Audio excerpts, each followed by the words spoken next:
As I busied myself preparing for my daughter's surprise graduation party, my mind wandered back to the journey our family had taken.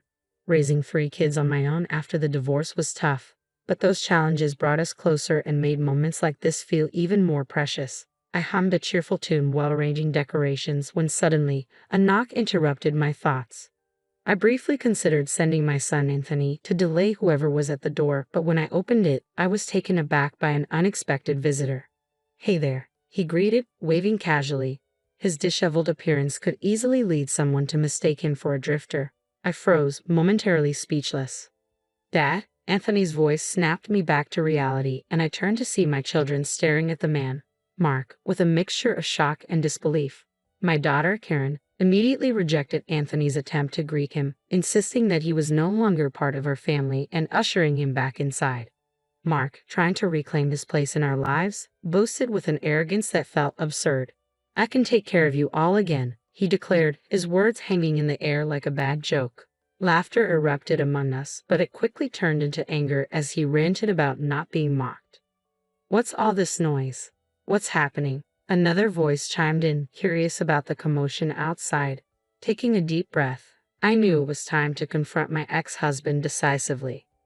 "Let me introduce you to our lives now," I said firmly. "I'm Andrea, a 35-year-old balancing life as a stay-at-home mom with a remote job. Life hasn't turned out exactly as I envisioned, but I've built a successful career in an engineering advertising firm, nurtured valuable relationships, and discovered joy in my life." Our mornings are vibrant, filled with Anthony, my middle schooler, grumbling about not being woken up sooner, and my high school daughter, Karen, who excels in academics but struggles with romance. Mark, my husband, once a mentor at work, now often loses himself in his phone, leaving me to manage our busy household. Through these everyday moments and unexpected challenges, our family navigates life's complexities, drawing strength from one another and finding joy in the journey, no matter how unpredictable it may be. When I first met Mark, he was earnest but quickly revealed a tendency to overlook important details and be unreliable during critical times. I never viewed him romantically, but his persistence eventually led me down the aisle, marking the first time I acknowledged my vulnerability to persuasion. Recently, Mark earned a promotion to manager, requiring more business trips. While I was proud of his success, his vague responses about his return dates and his irritated dismissal of my attempts to comfort him, like offering shoulder massages, were disheartening. At home, he was often preoccupied with his phone, diminishing our family interactions, and he frequently returned late, even outside of his business travel schedule. I hesitated to confront him about his late nights, trying to avoid conflict. Like many times before, he was vague about his travel details, treating his sporadic returns as ordinary, expecting meals on demand. When I gently inquired about when he would be back, his explosive reaction chilled the previously peaceful atmosphere. I barely managed to hold onto a plate, apologizing for my question, only to watch him storm out of the room, leaving behind a mix of anger and guilt. He didn't utter a word as he slammed the door behind him. My attempts to discuss finances were abruptly cut off, leaving an unsettling silence in his wake. Karen noticed the tension and turned to me, while Anthony's grip on his mug betrayed his anxiety.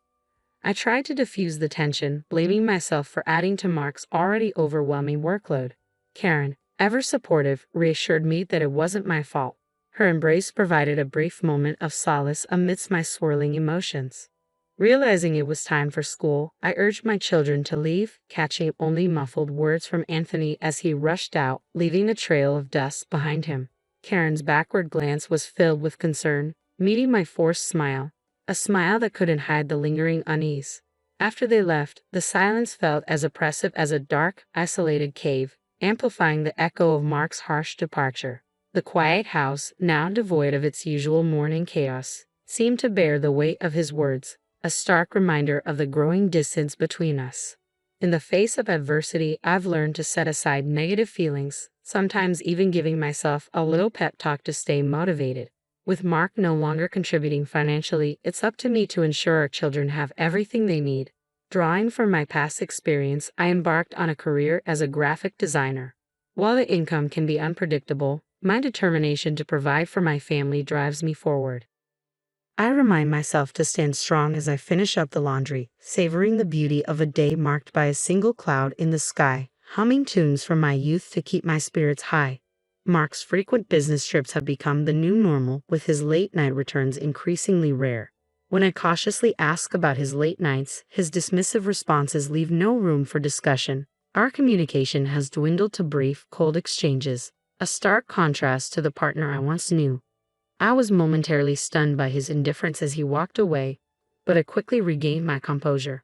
My primary concern shifted to our financial stability, accepting the reality that I could no longer rely on Mark for support.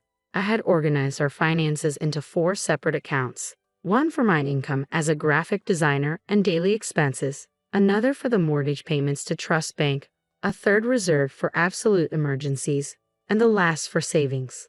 While the first account remained stable, the looming burden of long-term mortgage payments filled me with dread. I chose not to dwell on it, focusing instead on the immediate tasks at hand. However, when I checked the rarely accessed emergency account, I was confronted with an unexpected and unfamiliar withdrawal. The discovery unsettled me, sparking concerns of potential fraud, especially since my children were unaware of these accounts. Although the idea of a scam crossed my mind, the selective nature of the withdrawals didn't quite fit this theory. A deeper worry settled in, giving rise to a suspicion that was hard to shake.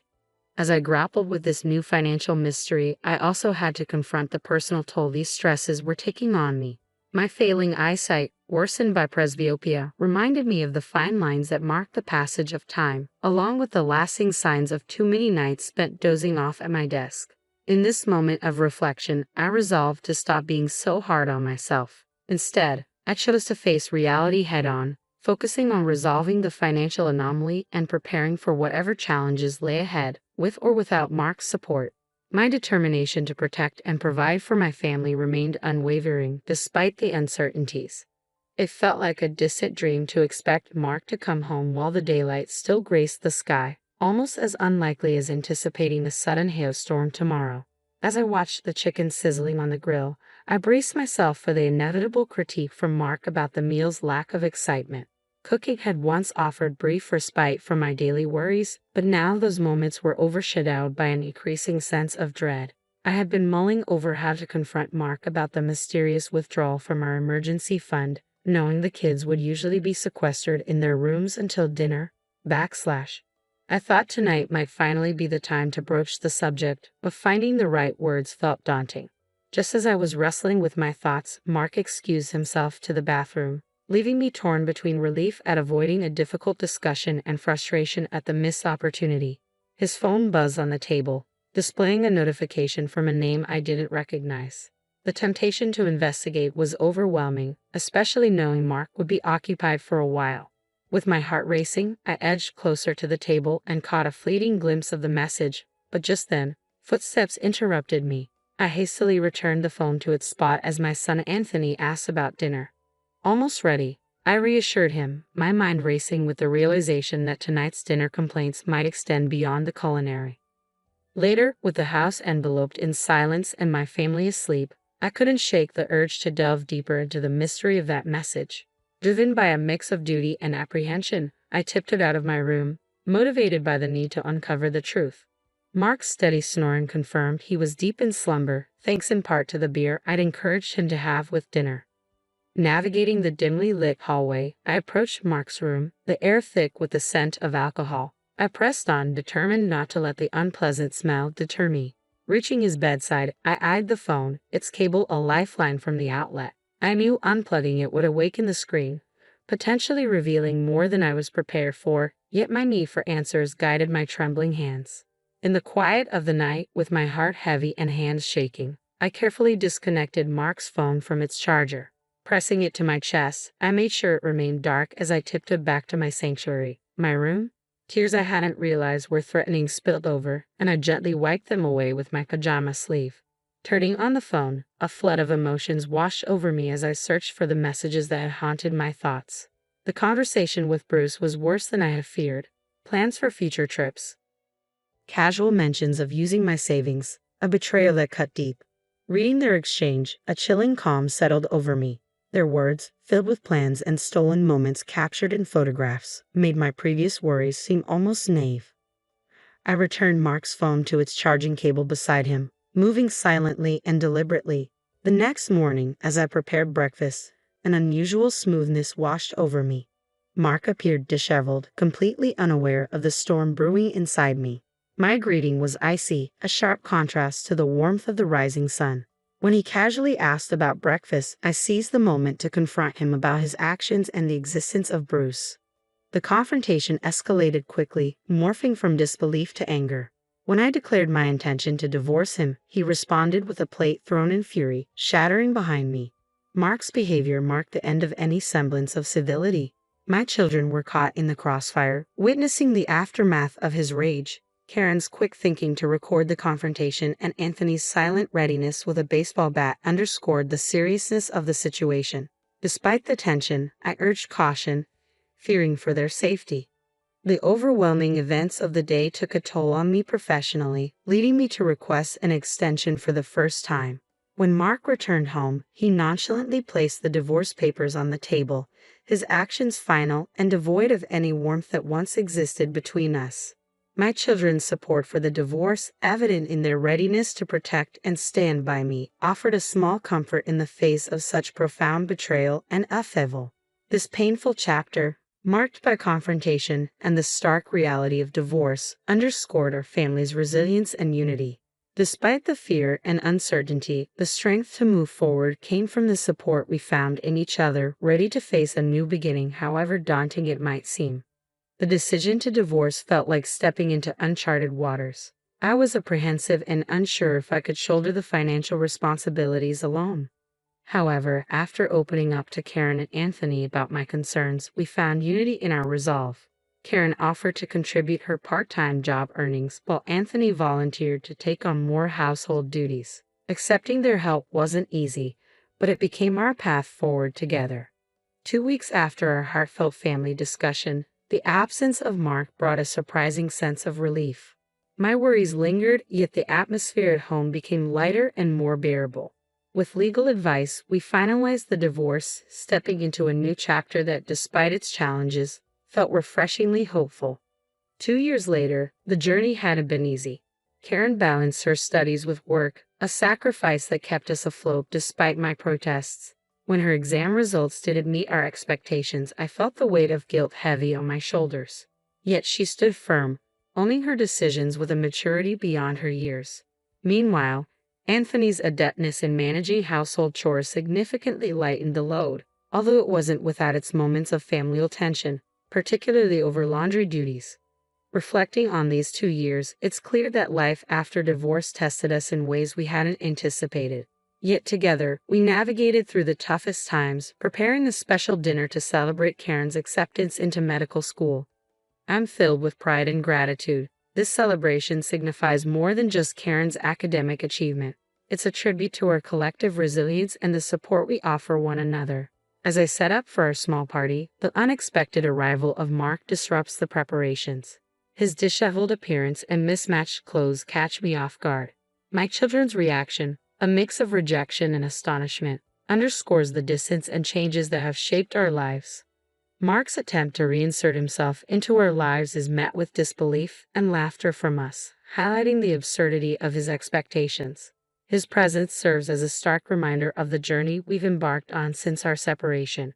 Yet, as we stand together, facing whatever challenges come our way, it's clear that our strength as a family lies not in the absence of obstacles, but in our unwavering support for one another. Gathering my composure, I stood tall and introduced Frank, my husband, to the unexpected visitor. Although I had mentioned Mark's name to Frank before, the introduction led to a tense moment as everyone gauged each other's reactions. Frank wore a courteous smile, revealing that he was the president of a key client company where Mark was employed. Their acquaintance seemed familiar to Frank, but Mark feigned ignorance, creating an awkward situation following Frank's pointed comments about Mark's recent professional missteps. Mark's denial and claims of infidelity were met with my calm yet firm correction. I clarified that our divorce was legally binding, debunking his baseless accusations. When Mark demanded alimony, I turned the tables by presenting evidence of his financial betrayal. The misappropriation of funds from an account designated for emergencies, which contained a substantial inheritance from my late parents. Confronted with undeniable proof of his actions, including the potential charge of forgery for illicitly withdrawing money without my consent, Mark found himself cornered into a settlement. He reluctantly agreed to pay back the $50,000 he wrongfully took and commit to alimony payments. This resolution was both relieving and bittersweet as I reflected on these developments over coffee. I pondered the future of the alimony payments, realizing how profoundly the incident had affected Mark's life. His financial misconduct had forced him to juggle multiple low-paying jobs just to meet his obligations. Frank's decision to sever ties with Mark's employer over ethical concerns was a stance I initially considered too severe. However, Frank assured me it was justified, emphasizing the importance of integrity in both business and personal dealings. This chapter, marked by a blend of vindication and contemplation, highlighted the resilience required to navigate life's unexpected turns. It served as a reminder of the strength found in standing up for oneself, the complexities of human relationships, and the sometimes harsh realities of consequences and redemption. Watching Frank's stern reaction to Mark's professional downfall left me with mixed feelings.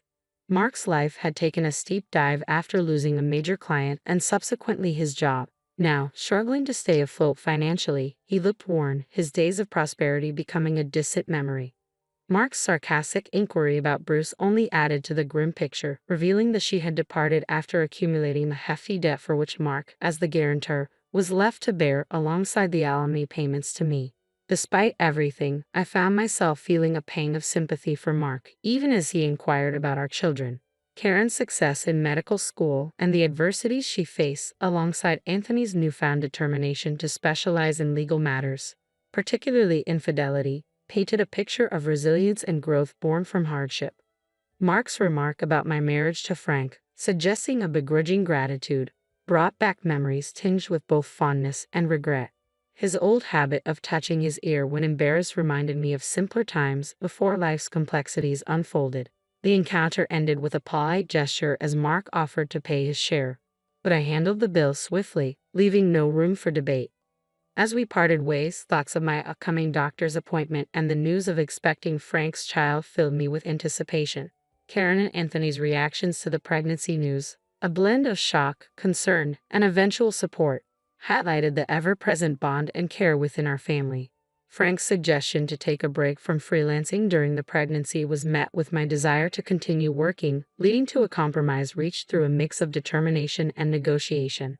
Passing a joyful family on my way to the doctor, I reflected on my own happiness. A feeling of contentment enveloped me as I embraced the next chapter of our lives. The journey had been long and fraught with challenges, but it was these moments of love, resilience, and new beginnings that painted a picture of hope and fulfillment.